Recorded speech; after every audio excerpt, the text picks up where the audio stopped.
you everybody for joining us and welcome to SL Green Realty Corp's second quarter 2024 earnings results conference call.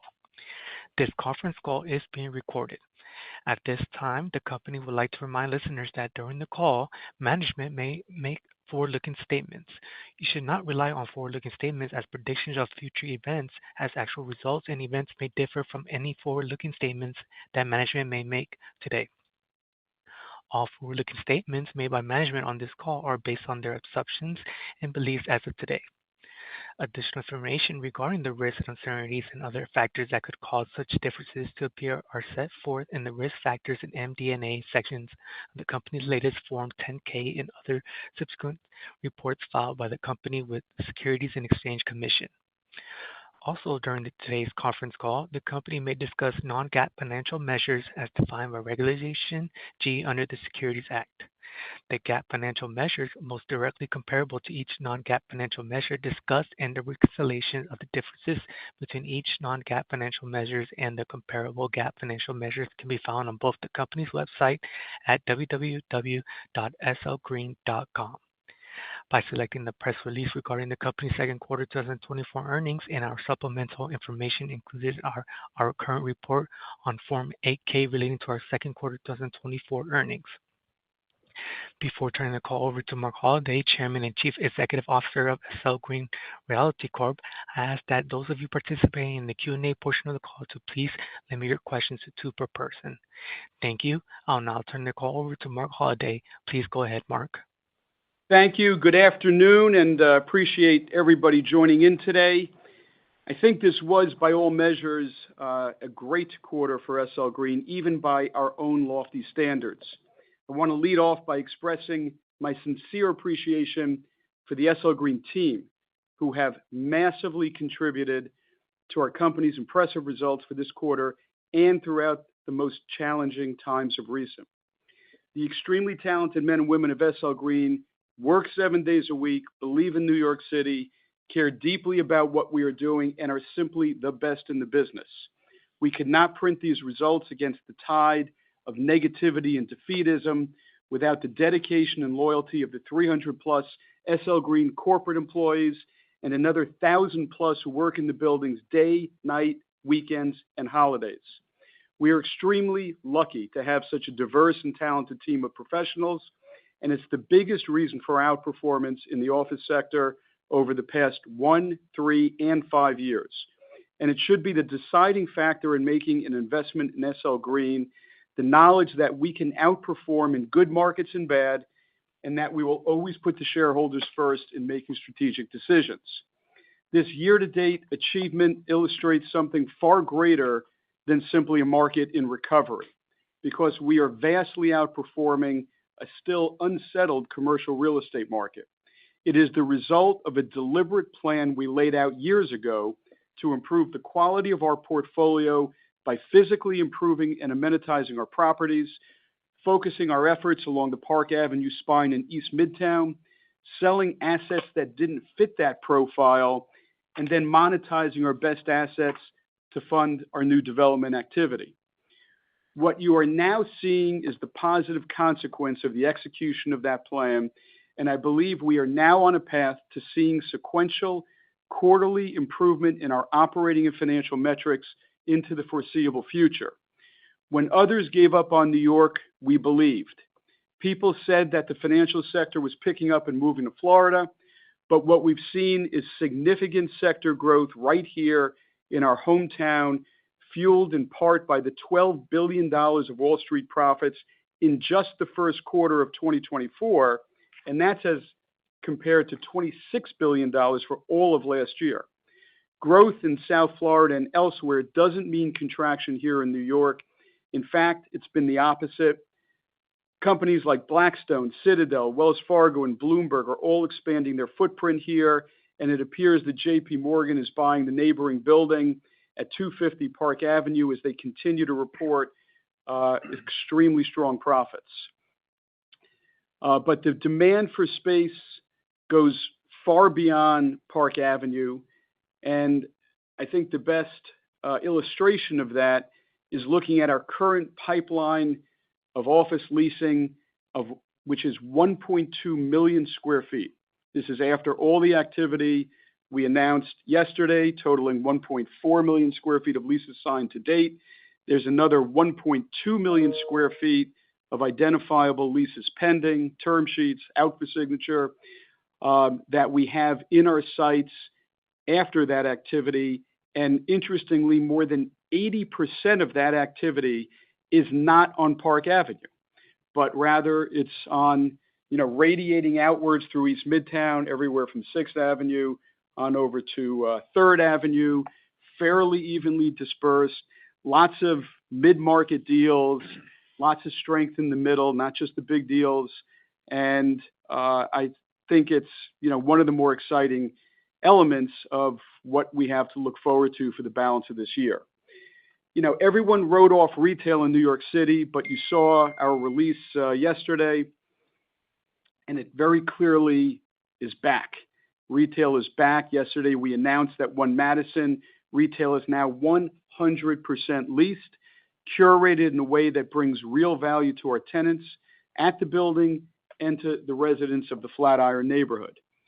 And naysayers wrote off New York as a global destination, but tourism is beating expectations again. Well over 60 million tourists expected this year in New York. Hotel average daily rates up 3% year over year. Occupancy is approaching 90% in Manhattan.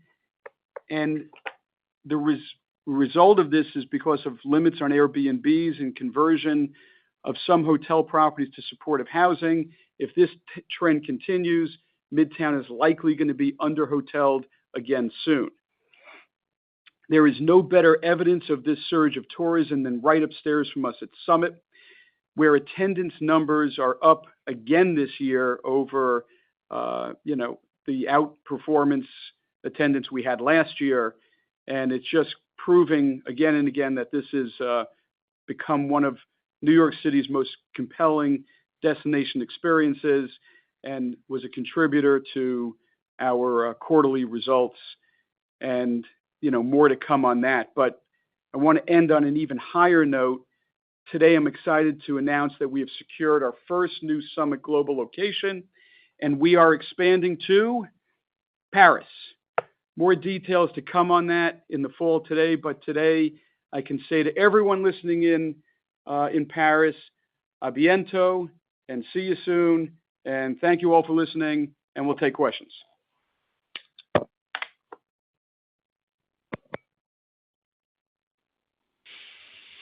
Thank you. At this time, we'll conduct the question-and-answer session. As a reminder, to ask a question, you will need to press star 11 on your telephone, wait for your name to be announced. To withdraw your question, please press star 11 again. Please limit your questions to 2 per person. Please stand by while we compile the Q&A roster.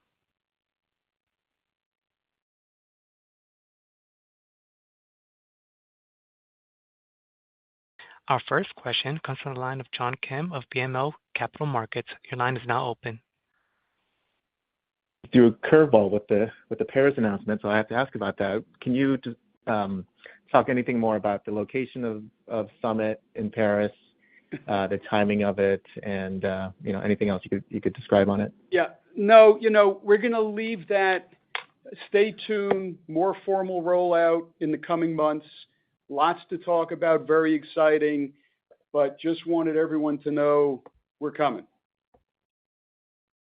Maybe if I could focus then on Summit, New York. You had a 16% growth in revenue this quarter, year over year. How much of that was visitor count versus average ticket price? And can you also remind us on the mechanics of how the rent is paid to the JV? How much of the OpEx is that rent figure? Okay, I got the first part of the question. It's mostly attendance. I think the attendance, which we had up for the year, was up another 100,000 for the first half of the year, above our budgeted numbers. The ticket prices are fixed. I just want to, my goal is, and the goal at Summit is to really keep Summit as an affordable price point as possible, so people can come and enjoy it both within the city and around, the world. We have programs for New York residents where they get discounts. We have discounted programs that I think are best in class for active duty personnel and veterans. And the prices are fixed. We don't surge price.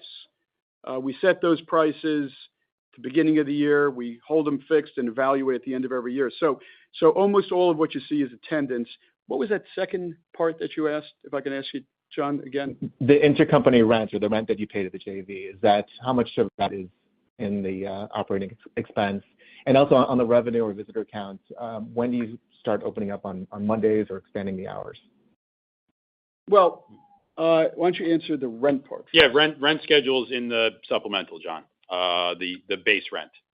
We don't get into how much percentage rent the Summit pays to the building. Okay, and then hours of operation? Yeah, hours and days. Those are, I think right now we're typically opening from around 9 in the morning, last ticket sale 10:30 at night, facility closes at midnight.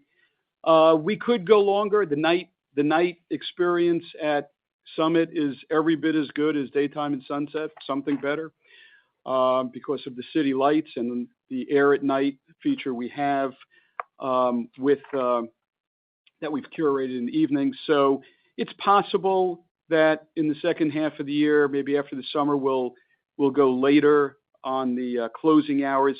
We're open 7 days a week now. Portions of the first half of the year, we were closed on Tuesdays, I believe, down days. But right now, the facility is in excellent condition. The demand is strong. We're going 7 days, and I imagine we'll be going 7 days almost right up until the end of the season. Right up until the end of the year. Thank you. Thank you. One moment for our next question.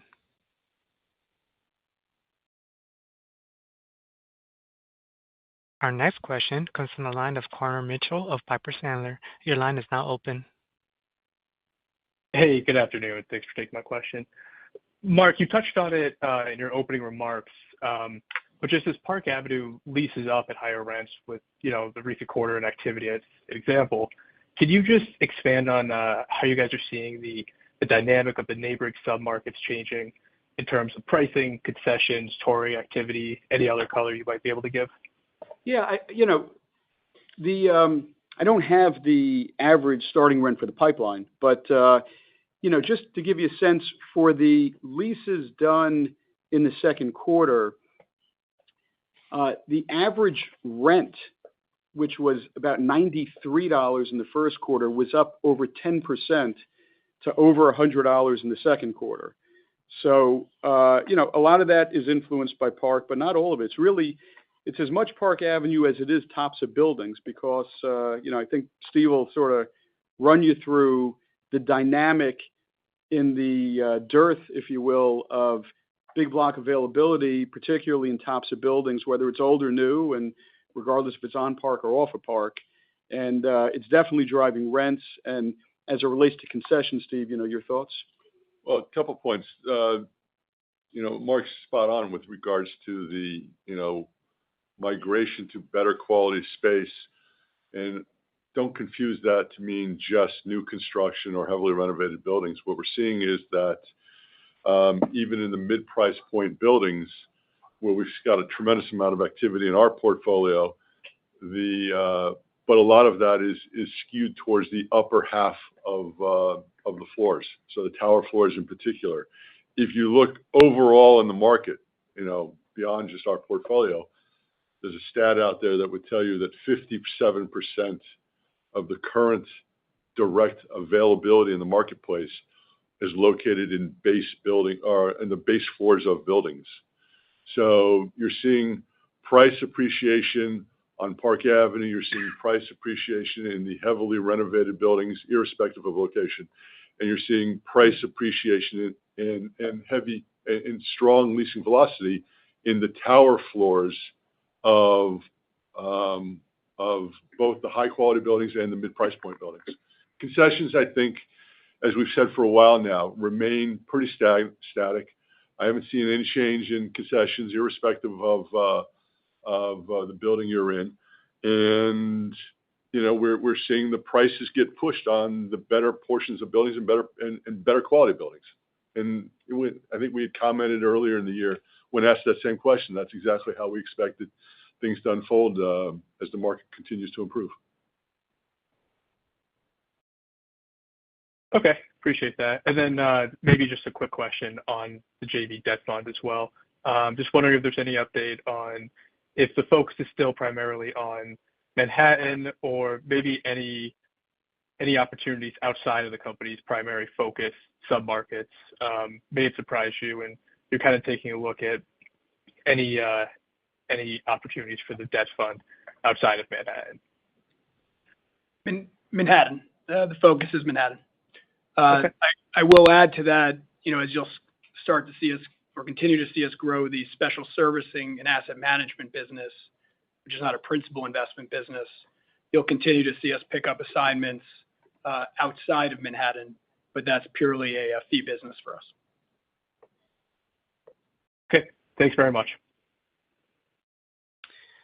Thank you. One moment for our next question.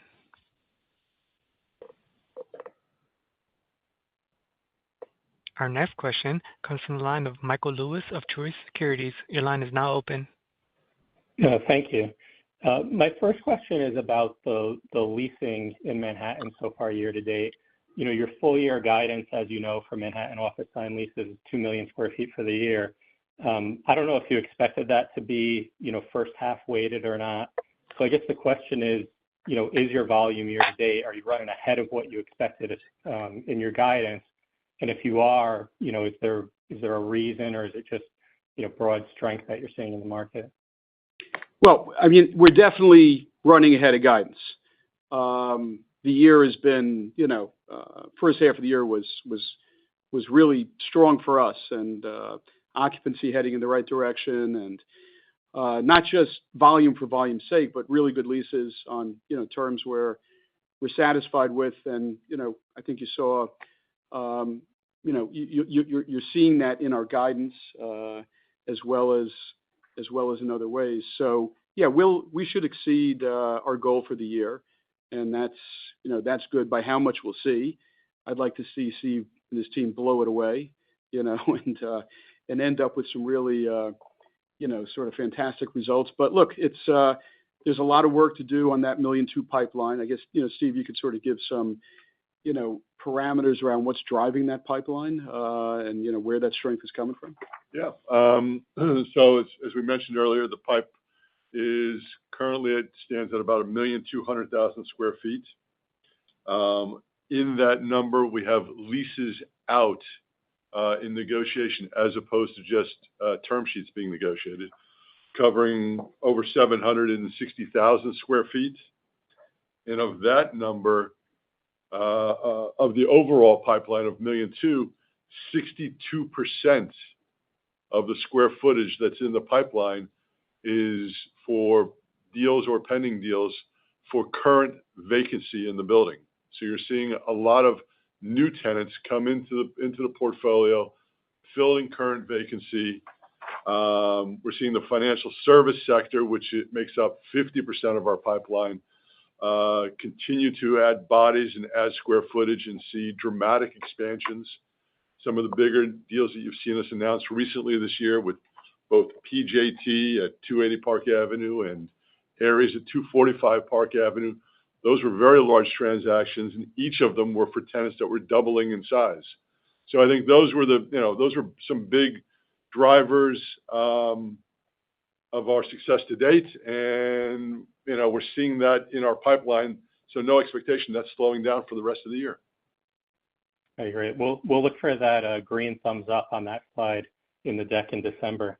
My second question is about the fee income, and I talked to Matt a little bit about this. The other revenue line item was $33 million this quarter. It was $13 million in the first quarter. If I look at the guidance, it appears to me it's somewhere in the mid-teens quarterly run rate the next couple of quarters. Can you maybe talk about the recurring fees? And I don't want to call the rest of them non-recurring because I realize they're just lumpy and more transaction driven, but it might help kind of frame not only modeling, but what multiples to put on revenue streams to talk about the servicing fees versus some of the lumpier transaction fees in that line item. Yeah, it's Matt. So, I think this quarter finally illuminates to people, the fee generating machine that this platform can be, which we've, telegraphed to people over the last few years, and it's really, showing its strength now. These fees come in various forms, and they can be lumpy. So last quarter was, a fairly muted quarter in ancillary fee income. This was big, and those fees can come in many forms. We talked about the special servicing business.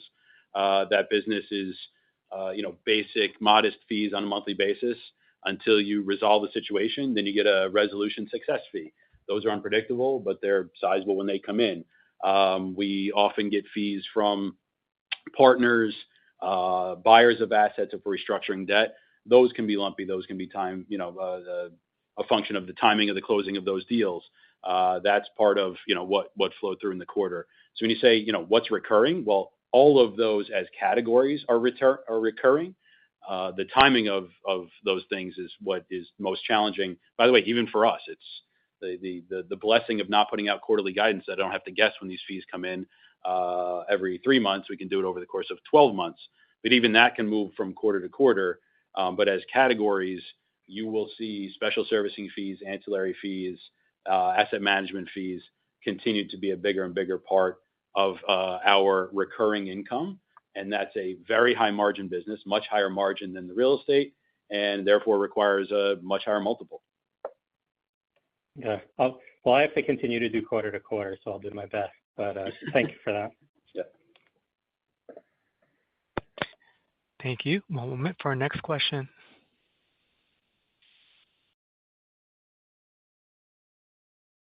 Our next question comes from the line of Nick Yulico of Scotiabank. Your line is now open. Thanks.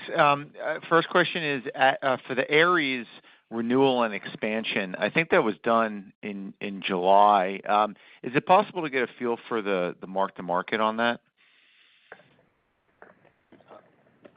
It's a sizable number. I don't want to get into specific mark-to-markets on leases, but it's, the leases in 245 Park, as a general statement, are being marked up significantly from prior vintage. Yeah, I mean, you got to understand the asset was owned by H&A for a period of time, and it was probably not receiving the amount of capital commitment it deserved in order to be responsive to a building that's in an unbelievable location and should be a market leader, really, in terms of Park Avenue address. So, we're obviously addressing that through a significant capital program we've launched. It's already underway. We hope to be done by end of 25, first quarter of 26. And, we're marketing the building off of the commitment to do that, very robust repositioning of the property, everything from plaza to lobby, amenities, new rooftop, etc. I mean, it's going to be a phenomenal building when it's done. So, when you look at mark-to-markets, it's a bit unfair to compare, apples and oranges, because this building is completely different than its current state or predecessor building. The rents are reflective of that, and all the rents in the building from bottom to top are decidedly triple digits, maxing out at as much as $150 a foot or thereabouts.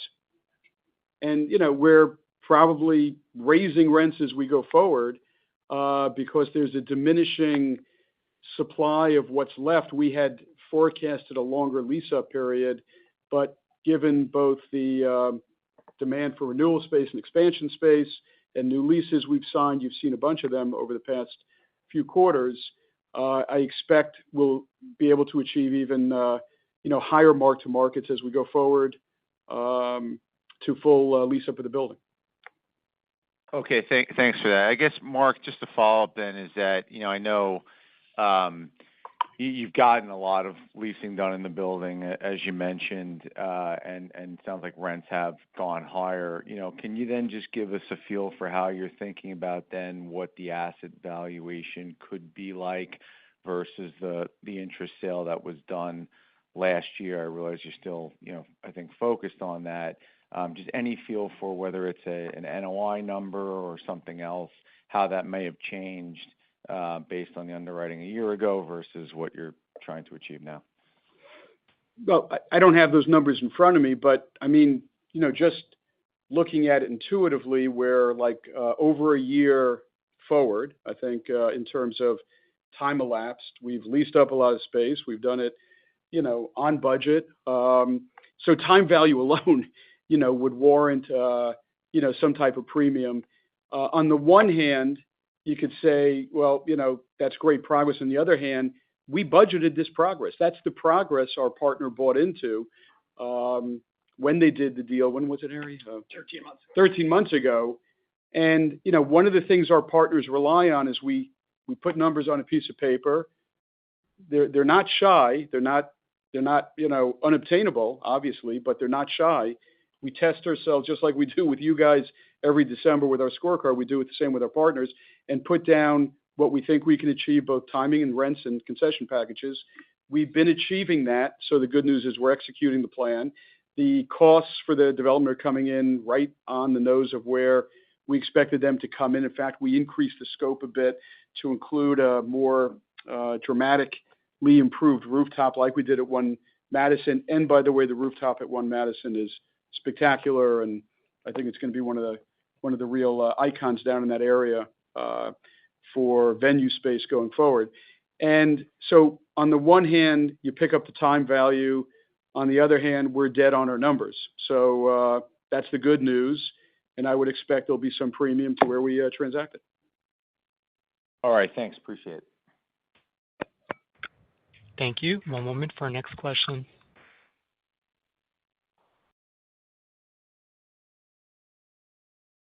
Our next question comes from the line of Steve Sakwa of Evercore ISI. Your line is now open. Thanks. You guys have had a lot of success leasing up, 280 Park, 245 Park. Obviously, One Vanderbilt is filled.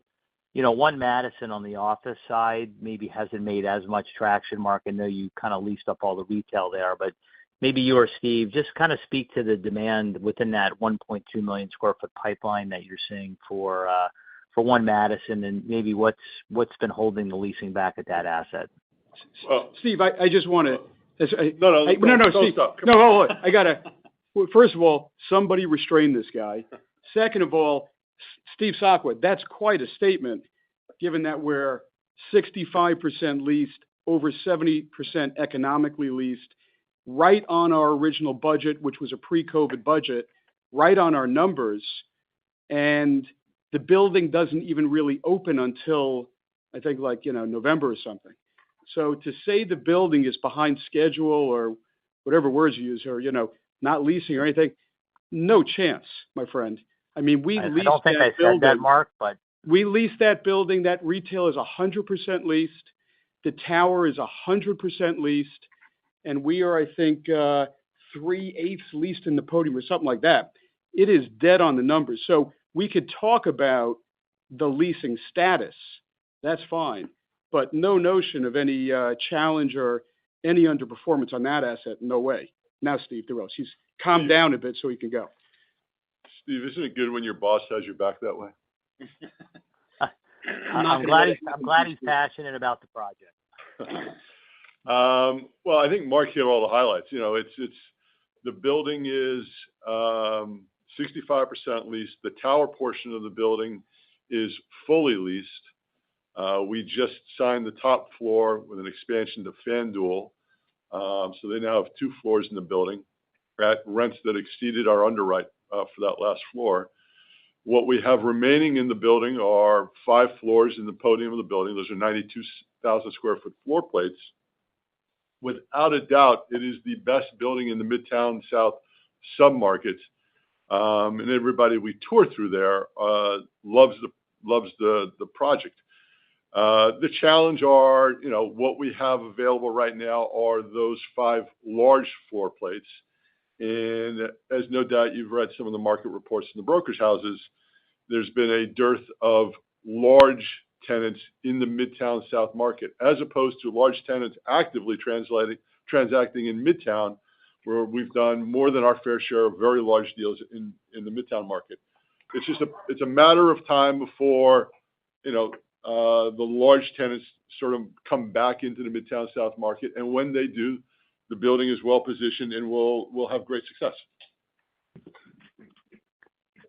Okay, thanks. And then is there any update on the potential stake in One Vanderbilt? I know that was something that was actively marketed and part of your plan for 2024. I'm just curious if there's any updates you can share.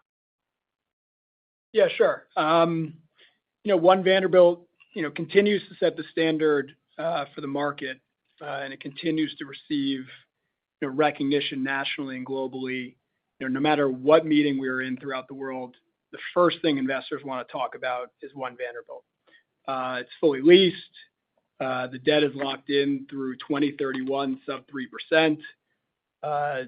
Summit continues to outperform as a globally recognized tourist destination. We just added our second Michelin star restaurant. Architecturally, Jamie Von Klemper and the KPF team just received, I think it was like last month, the prestigious AIA National Architecture Award for their work at the building. And by my estimation, we have in excess of $30 a foot of average embedded rent growth, really, which I look at as demonstrating the scarcity and really no comparable supply on the horizon due to a bunch of factors. Sourcing the right location, long lead time, lack of affordable construction financing. Some of the big anchors needed for any of the comparable project to this recently signed up commitments. I think you have Blackstone, Bloomberg, and Citadel. And I think all of these factors, they really create a moat for One Vanderbilt. And so for all these reasons, of course, we have very strong investor appetite and multiple offers from investors. And I know everyone on this call wants speed, but I think most important is the right investor on the right terms and not really looking at it quarter by quarter. With that said, we are working on transaction documents, and I do expect news to share later this quarter. Great, thanks. Thank you. One moment for our next question.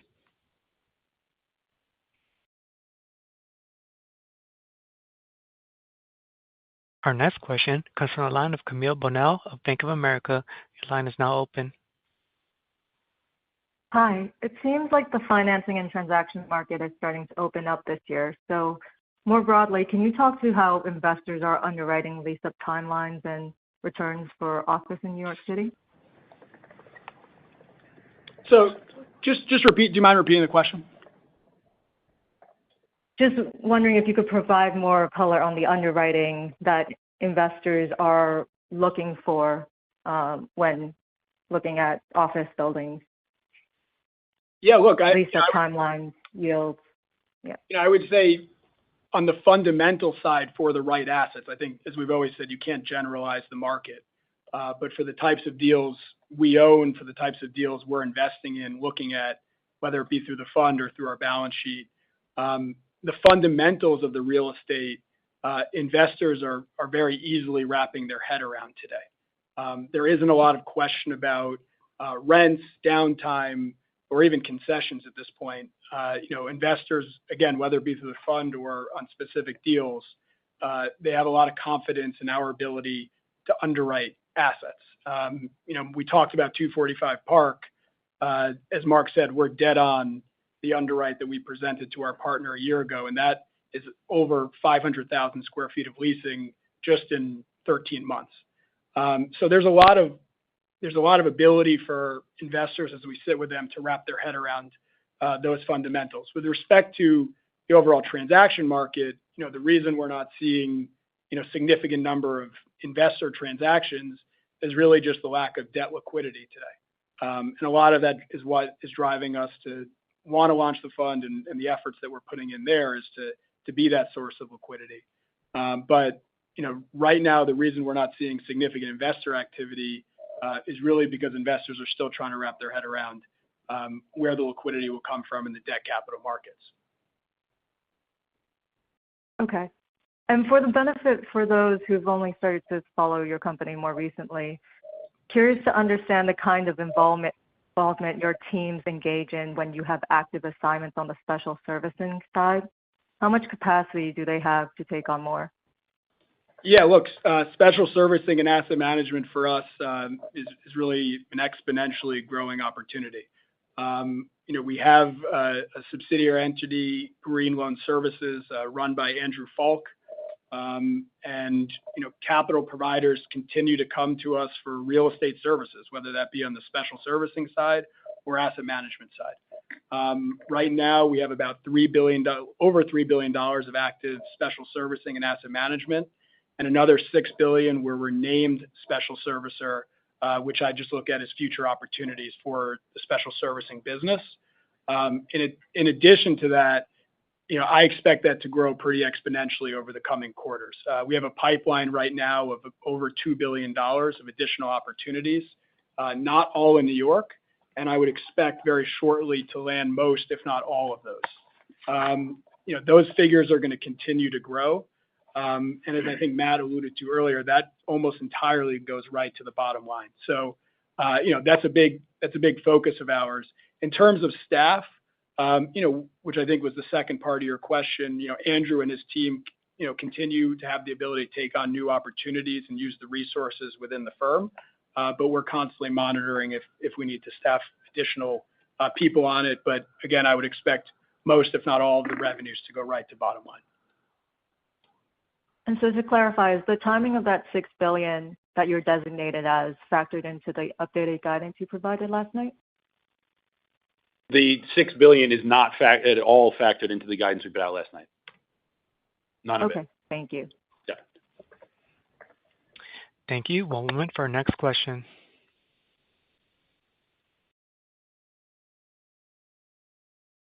Our next question comes from the line of Blaine Heck of Wells Fargo.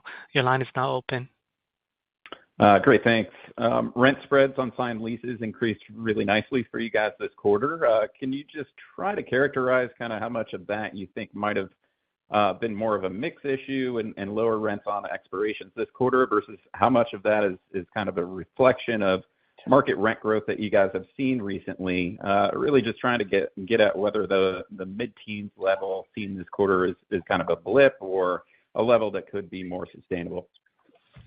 Yeah, I mean, the mark-to-market, when we put out our guidance and then reported first quarter, people questioned, how do you correlate down in the first quarter to a, positive 2.5 to 5 for the full year? The mix and the quarterly activity is going to, bounce all over the place. So to date, yeah, we had a good quarter, and we expected the second, third quarter to be relatively strong just based on the mix of leases that we expected to do in those periods. I think we're still on a trajectory on a full year basis to hit our targets. That'll be a function of the mix that happens for the back half of the year.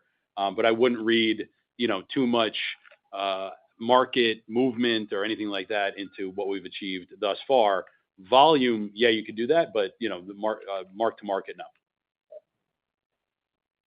Great, that's helpful. And then just second question, any update on the casino bid that you can provide? No, I don't think anything. I mean, if you're asking about casino timing, then no, I think everything is out there in terms of the decision that's in front of the governor right now as to whether to expedite the process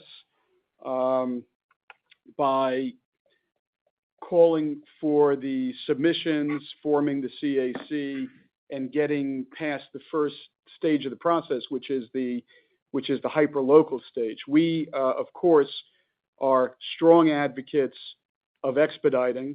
We think there's a number of reasons not to want to see the process drag out indefinitely, really because of the jobs that will be produced in the aggregate by 3 casino licenses will be extraordinary and impactful on the construction trades and the industry. in order to get, what will undoubtedly be tens of billions of dollars of construction underway. And, in addition, after they're built, there's significant number of operating jobs, good paying, excellent newly formed jobs that New York City hopefully will be the beneficiary of not just one, but hopefully, 2 licenses. And, I think there's a lot of reasons also on the taxation front, because there's certainly upfront monies that the state stands to benefit from for the upfront license fees. And then obviously the significant ongoing taxes that'll be projected to be earned by the gaming, operations. So a lot of good reasons to expedite. We're certainly ready. We have our building. The building is built. There's really no displacement issues or interruption issues. We have a great bid that will uplift all of Times Square and also, the city as a whole, because of the way in which we're working with Caesars Rewards to solicit hundreds of coalition supporters into the bid who will all benefit from the fact that the Times Square Caesars Palace Casino will be really outward facing when it comes to things like retail, restaurants, hotels, and entertainment. It's like one of the, most compelling community development, economic development projects I can think of in New York City. So we're hopeful to prevail, and we'd like to see the process get going. With that said, I think that there's still a decision pending up in Albany as to when exactly the bids will be called for, and when they are, we'll be ready. Great. Thanks, guys. Thank you. One more for our next question.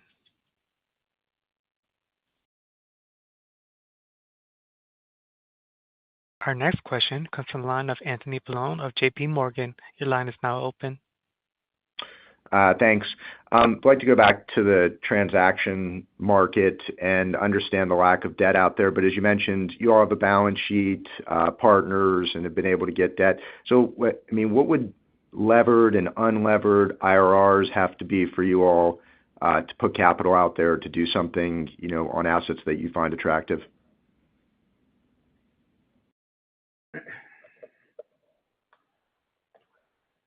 Attractive unlevered in order to for what kind of business, for which type of, everything's got, there's obviously we're doing a lot of we intend to be doing a lot of debt and preferred equity. I think you talked about the growing pipeline, most of which is intended or all of which is intended for the fund. Those returns I think we've talked about in the past in terms of I think the market for that product can range anywhere from low teens to high teens on average, depending on the type of asset, the location, the credit. It's very hard to extrapolate from that because every deal is so different, has its own nuances. But I think for subordinate lending, I'd feel safe in saying low teens to high teens is a good spread. And in other activity, obviously all the fee-based activity that Harry spoke of, that's, it's almost, it's very capital light. So the returns there are extremely strong. And, we'll be committing some dollars in that, towards building out the platform with additional resources, and in some cases, taking some capital positions, but that's very high margin business. The expansion of Summit, is a very, relatively high margin business, which is return for having spent years and years building a brand. And, so therefore it's a higher return activity. And in terms of, new property acquisitions, we're really development focused right now because we see that as being strength in the market. And we are looking at doing residential, conversion of office to residential, 750 Third being the first of that program that we're intending to roll out. We're already in design development. We've retained our professionals and our team. We're making headway on the design and programming of that building. We intend to be in physical construction sometime in early 2025. I think it's going to be, sort of it's going to set the standard, if you will, in terms of conversions of that vintage of office building in Midtown to something that I think will be a real destination. And, the levered returns on a project like that will be, mid to high teens levered. And that's, I think, for residential, which is very in vogue and attractive these days, I think that's a very compelling return. And that's because, we're going the affordable route in order to be able to do something really good for the city and produce, what could be 100 units or more of affordable housing in just one project. And, at the same time, being able to generate returns that we think will be able to attract debt and equity capital that we can go forward with. We'll be working on that capitalization throughout the balance of this year. So probably in December at investor meeting, we could shed more light to exactly, what those returns look like. And I would think those will be prototypical returns. Okay. And then just, excuse me, my second question, maybe just a detail one for Matt. Matt, if my notes are right, I think in Investor Day, the guidance for other income for the year was, I think, $84.5 million, and I think it included $17.5 million for Summit, if I got this right. And so just wondering what that new number might be, because it sounds like part of the guidance bump was, changed there. No. Well, a little part of the guidance bump was other income. We increased guidance by 10 cents. I'd say, half of that is fee income. The rest is Summit and NOI. So, that's 5 cents is roughly $3.5 million or so. That's the incremental fee income. So, we're not running that far ahead of our anticipated other income levels overall. But, there's the potential to do better than that, depending on how special servicing assignments play out over the balance of the year. But, I think we're trending exactly where we expected to be, maybe slightly ahead. And we'll expect to see similar levels, as we head into next year. Okay. So just make sure I got that right, about $0.05 from the other income running a little ahead, Yep. 2-3 cents from Summit, and the rest from the core. Correct. Okay. Got it. Thank you. Yep. Thank you. One moment for our next question.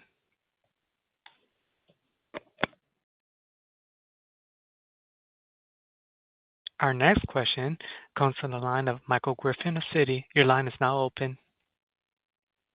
Great, thanks. I wanted to go back and touch on leasing for a minute. Steve, I think you mentioned earlier in the call that so some of the vacancy you're seeing in the market is those bottom level, not the tower floors. But if we're led to believe that particularly Park Avenue is as strong as it's been, wouldn't you expect kind of greater leasing demand to come from those lower placed floors? And then, you mentioned concessions as well. I'm curious if you've seen any change in net effective rents, given it seems like face rents have been increasing, particularly in a lot of properties in that submarket. Well, when I referred to the vacancy in the, being heavily weighted towards the bottoms of the buildings, I was speaking to the overall market. So that was not limited to Park Avenue. That was, all buildings, in the Class A sector. Park Avenue overall, if that's what you're really asking, I mean, that has a current vacancy of less than 9%. So that is a landlord favorable submarket, which is why you've seen us raise rents in our Park Avenue buildings at 280 Park, at 245 Park, at 450 Park. And I don't see any let up as far as tenant demand for those quality buildings on Park Avenue, irrespective of whether those spaces are located at the top or bottom of the building. Concession wise, as I spoke to earlier, I haven't seen any change. I'm of a believer that right now there's an ability to push rents as opposed to tighten concessions. With the passage of time, you'll see concessions, get reeled in a little bit, but first thing will come off the table will be some of the free rent. But I think because build out cost for tenants is still, very expensive. That's why the tenants are leaning heavily on their landlords and expect to get TI allowances while they sort of cover it in the form of the higher rent. Great. That makes sense. And then maybe one, Matt, for you, just on the capital plan.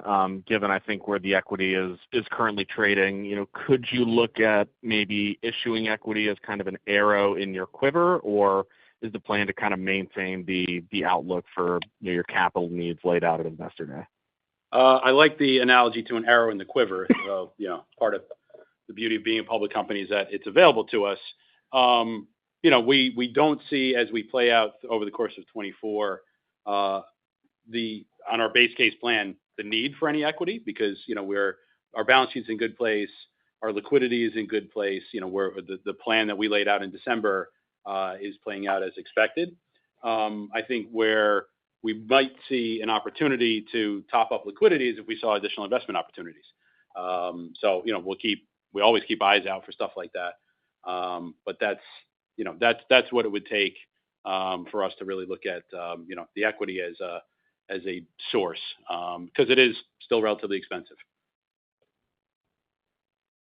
Great. That's it for me. Thanks for the time. Thank you. One moment for our next question.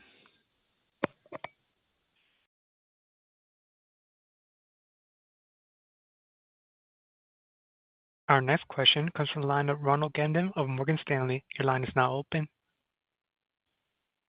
Great. Hey, just one quick one from me, just on the same store NOI, just thinking about the guidance at the Investor Day and comparing where you're trending sort of year to date, that suggests there's sort of a big acceleration in the second half of the year. Just am I thinking about that right, that the same store is sort of could be 2-3 in the second half, and any sort of puts and takes as we're thinking about the second half and going into 2025?